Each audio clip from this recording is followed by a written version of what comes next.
Now that's a had I known then. Yeah. I didn't trademark that. That is a had I known then. Yeah, you kind of. And I got to give you that one. The Mercedes-Benz Interview Lounge. Oh my God. Hi. Oh, he smells good too. Oh, Danielle's sniffing people already. I'm gonna warn you. That's why. What did he say? He said he's been up all night. That's why he smells good. You smell like last night. Yeah. Doesn't that sound exciting? Well, then guess what? You and I have something in common. Yeah, there you go. That's the spirit. Having you here is such an honor. I'm happy to be here, man. You know what? And God, 40th year in hip hop. Is that it? Yep. Yeah, 40, baby. Like Brady and LeBron, but in music years. You know what I'm saying? You were up all night, were you? Huh? Nah, I really wasn't. You went to our favorite restaurant, Carmine's, the other night, hanging out with us. I definitely went there and had some incredible shrimp parmesan. It was unbelievable. See, shrimp parmesan is the only Italian seafood dish I will allow cheese on. Yeah. No, it works though, baby. It works. It was mean and vicious. It was mean and vicious, baby. For how many days? Many. Since till now. You know what's so great? There's like 3 dozen great things going on having you here with us. I go back to the 80s when Def Jam, God, from New York City, Def Jam. I mean, we're talking about Cool J, Run DMC, Beastie Boys. I mean, just what a roster, Yeah, right? so Run DMC was actually on Profile Records, but the Beastie Boys were on Def Jam. Public Enemy was on Def Jam. I was on Def Jam. Slick Rick, and it really I was the first artist on Def Jam. So it started at a Rick Rubin's dorm room, NYU dorm room, 5 University place, and it started in the dorm room. Ad Rock from the Beastie Boys heard my demo, played it for Rick. Rick liked it, and we ended up forming the label Def Jam. And I was the flagship artist, and it was Russell Simmons, Rick Rubin, and myself. Had you known then? Had you known that? I mean, you had no... Zero idea, but I mean, I did. It worked out well. Yeah, so you did. Ain't no how'd you known then. It worked out well. But when you had your first hit, did you not say to yourself, wait, I think there's something here? Did you feel it? You say that way before you make the music, the song. That's like an after, that's the end. Like you say, I know there's something here when you become a huge fan. You know what I'm saying? And you start writing your music and you start creating, art. And you know when that wave of hip hop first hit me. So you get right on it. So it's you know what I'm saying? So everything that you're seeing now today where you're like, oh, hip hop's so big and so many people are doing so much. Well, in my mind, it was already that big. You know what I'm saying? Because I was like first generation fan. So when hip hop first started, there was a boom around the 5 boroughs, especially in the Bronx, obviously, but there was a boom around the 5 boroughs. I was getting those tapes because I was in Long Island. You know what I'm saying? Even though I was raised in Queens, I also was in Long Island, and the kids next door to me were foster kids, so they had tapes coming in from the Bronx, and so I'm hearing all this stuff early. You know what I'm saying? So now I get the Long Island connections, because I tell you what, the Long Island Welcome Center rest stop on the Long Island Expressway between exits 51 and 52. Yeah. Look, you have your own... Look, LL Cool J has his own brick in the Walk of Fame. Absolutely. Well, so I was born in Bayshore. A rest stop on the LIE, man. It's pretty sexy, ain't it? It's pretty sexy. Yeah, it's pretty sexy. Hey, baby, take a ride with me on the train. I want to show you something. Yeah, it's pretty sexy. I would do that. Totally. But, okay, so do you have a star on the Hollywood Walk of Fame? I do. Is it across from the Hustler store? Absolutely. Now you know you made it. It's just over the threshold of the Hustler store. Yeah, but it's it feels real good, man. The energy, the new album, the new record, working on new music after all these years is an amazing feeling. You know what I'm saying? We've got to talk about this new album. We got to talk about that. Yeah, we got to play some of it too. Yeah, that'll be great. That'll be great. What's yes. up? Well, no, hearing you talk about being part of Def Jam, even I guess before the creation of Def Jam, is like hearing when people talk about, oh, Apple started in my garage. This is crazy. Yeah. And I don't think people are going to have that opportunity anymore to do something like that. No, that's not true. You think they will? There's always an opportunity to build something great. Dreams don't have deadlines. Ooh. You know what I'm saying? So there's always going to be a new opportunity to do something great. But my life is full of a lot of firsts. Like I coined the term GOAT that everybody I coined that in 2000. My album was called GOAT. And you know, and I didn't. Now, had I known then. Now that's a had I known then. Yeah, I didn't trademark that. That is a had I known then. Yeah, you kind of. And I got to give you that one. Right. You know what I mean? We're gonna swap that out for the Def Jam one. That's the only one. Yeah. And so to see that go into popular culture the way it's gone and kind of spread and to other areas and just become like synonymous with excellence is an amazing thing to see. You know what I mean? Well, no. So Froggy's in Jacksonville. Froggy, Yep. His GOAT is, of course, Tom Brady. Tom Brady. Had you known back then, Tom Brady would be involved with the word GOAT. He should have to pay LL every time somebody calls him the GOAT. But now, absolutely. LL, let me ask you, who is the GOAT? Is it Jordan? Is it Brady? Or is it you? I think it's subjective, and I think you can have GOATs in many fields, and I think you can have people that are on top of their game in many, many fields. You know what I'm saying? I mean, that's the real answer. And in art, we know it's subjective. You know what I'm saying? We know that people have to decide who they love, but at the end of the day, I coined the term. You know what I'm saying? And I just want to be clear about that. Right. You know, whether you think I am or not. Has you know somebody what I mean? else tried to trademark this? Is it even possible anymore? Good luck. Yeah. Good luck. I mean, you can probably Give it a shot. get something, but you know, You'd be it's- retired like 20,000 times over. No, because I do what I love. I don't. If I was doing it for money, I would have retired a long time ago. Oh, okay. You know what I'm saying? I'm doing it because I love it. So what is next then? Because I feel like you've done everything. This record. This Okay. record is next. This the Force, Frequencies of Real Creative Energy, working on music, showing people that you could continue to do things, you know, because you love them and because you're passionate, and you can have cultural impact without, you know, sacrificing your artistic integrity. You know what I'm saying? Like, that's the beauty of it. You know Look what I at mean? this. On the Force, it's not only LL Cool J. Look at this. Look at this list. I see Snoop Dogg on there. Yeah. Nas. Yeah. Busta Rhymes. Fat Joe. Yeah. Eminem. Yeah.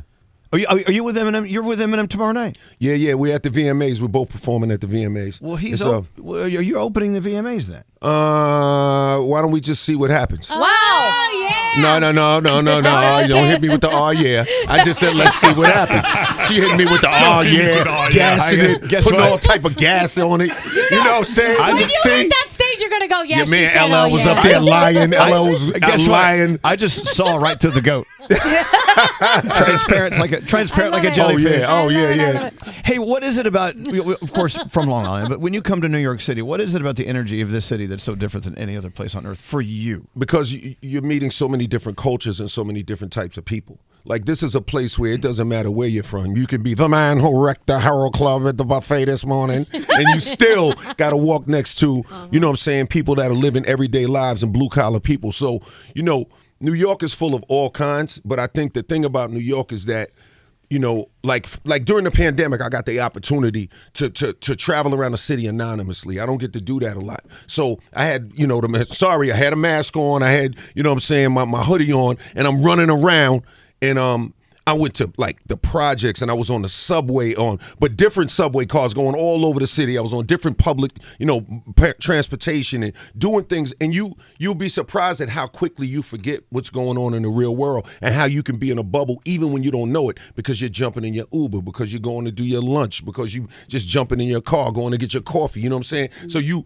like getting that opportunity, you realize how real the city is and how much fabric, how much energy is in the actual streets of the city. You know what I'm saying? So that inspired the song 30 December's on the record. So it's like all of those kinds of things are the things that make it exciting to be in New York, man. I mean, this is New York, baby. There's two sides to New York City. There's the side where it's bigger than you. It's bigger than all of us. It's the other side of this is if you conquer it here, how big does that make you? Like how important is that?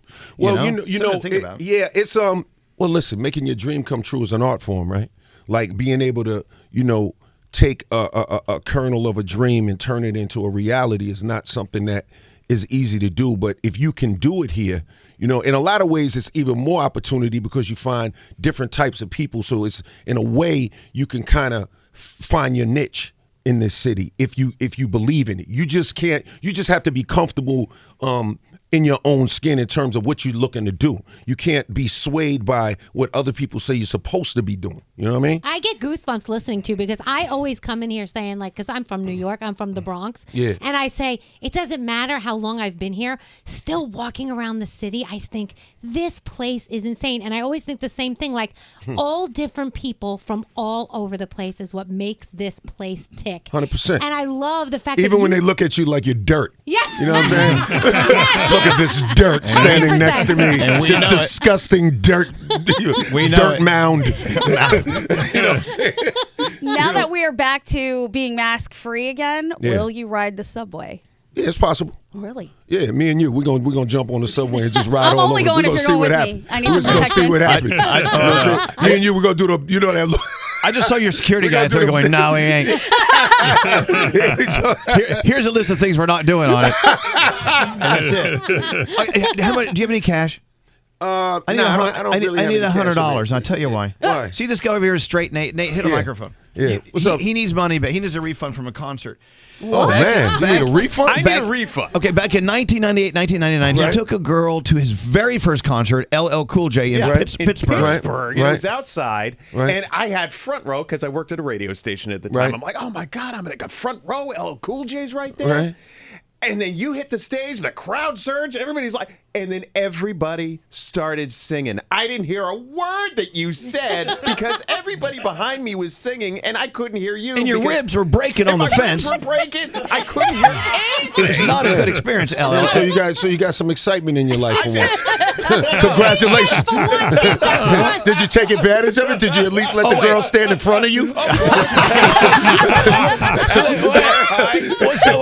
So if she's standing in front of you against the fence and you're against her and he's on the stage, he's doing the pushing for you. You know what I'm saying? Yeah. You're welcome. If anything, All right. I think you that owe was him. so fun. You owe him $100 is all I'm looking at. Give me my $100, man. Great show. I want interest on it too. Okay, LL Cool J is here. We got to talk about The Force, the album. Yeah. All right. So, I mean, it is your 40th year in hip hop. Yeah. And it was that, of course, that was on your mind when you went into the studio with your thoughts, with your spirit, and with all these people with you. What is this? It's the dumbest question in radio, but I'm going to ask the question: what's this album all about for you? So the album is basically it's a cookout, but everybody's invited.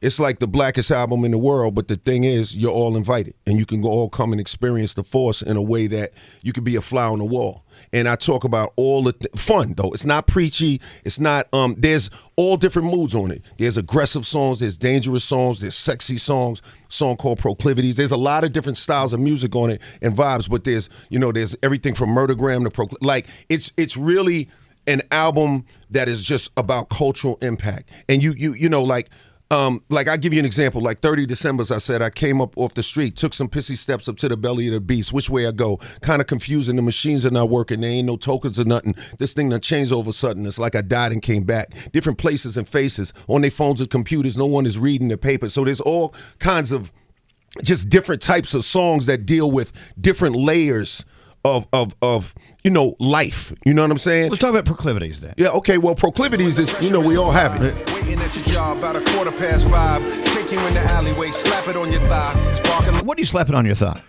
You tell me. What do you think? The tickets to my concert. Yeah, that's what I'm slapping on the thigh. You know? A little tiny ticket. A little tiny ticket to the concert.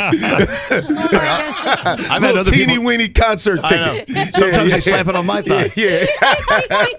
You know what I'm saying? But I gotta. You know, what I want to play. You know what I want to play? Huh? I gotta do Murdergram do. Yeah, Murdergram do. Do. You Do. say do. Do. Yeah, Like do. is it un deux trois? Yeah, Is it- de toi. Enchanté. Yeah. Comment ça va bien? Yeah. I gotta play that. I gotta play that. I'm gonna play the whole thing though. Oh, beautiful. Now, but not yet. Okay. Not yet. Let's talk about. As Danielle was saying earlier, I mean, we've seen you act. We've seen Yeah. you host. You Yes. hosted the iHeartRadio Music Yes. Awards or festival. Which one? Awards. It was the awards. Yeah, it was the awards. awards. A couple years ago. Yep. And then you get into the studio. Where's your first love? My first love all of those. is creating music. You know what I'm Okay. saying? My first love is making hip hop. I mean, I do the hosting and all that because I love to be close to music. The only reason I took time off, I kind of heard you say something earlier, but you can't be a part-time artist. You have to be fully committed. So I had made an album a while ago, but about 10, 11 years ago, but It was experimental. I was doing the show. I was doing NCIs. I was doing all this other stuff. And it felt phoned in unintentionally, but it felt phoned into me. So my first love is hip hop, but you got to have the time to do things correct, to do it well. You know what I'm saying? To really be aggressive and get it done. So give me the quote again. Being an artist is not. Making dreams come true is an art form? Or being an artist is not a part-time job. Part-time job. You can't be a part-time artist. You got to be all the way committed to it. You know what I'm saying? I love that. Whatever you're doing in life, whatever you're passionate about, give it your all. What up, Frog? Yeah. So with Ella, with Shabuzi having a #1 song and Jelly Roll bringing kind of the hip hop influence into country, and Beyonce's been involved in country, and Morgan Wallen and Lil Durk. Have you thought of ever getting involved into the country world at all? Yo, let me tell you something, man. I already had a foray into that, and it was like a complete and total disaster. I'm good right now. What was it? I don't even want to get into it, bro. I can't even say it on the airwaves. You know, I can Google it. Yo, bro. Come on. Yo, bro. I played myself terribly, so I'm gonna back up. I'm gonna back up off that. I'm not saying it could never ever. I'm cool with country. Some of I love it live. It's great music live. I have no issues with it. But for right now, I'm gonna do this hip hop. Okay. Yeah. I think I'm gonna stay focused on this hip hop, man. It's changed so much, though. I mean, country has changed a lot in the last 5 years. The hip hop influence can be seen throughout country very deeply now, much more than it was probably when you tried it back in the day. Yeah, that's absolutely true. But one thing that hasn't changed is the fact that I'm gonna stay with this hip hop. You know what I'm saying? Right? That's what hasn't changed. But I feel you though. You know what I'm saying? I do feel you. I feel you. I like Beyonce's cowboy hat. You know what I mean? Great hat. I like the hat a lot. You know what I'm saying? He's not backing out of this parking space. He's not at all. Pretty funny. I have so many questions about what happened. Was it the song? Was it the promotion? What was it? It was the song. It was the song. Yeah. Okay. Yeah, it was the song. It was just not, you know. Yeah. It was just not. We just saw the name of the song. We're moving on. Yeah. Not so much. I love it. Yeah, not so much. Based solely on the name, I'm in. Look at the time. Yeah. Oh my goodness. My Uber's waiting. Oh, I gotta get out of here.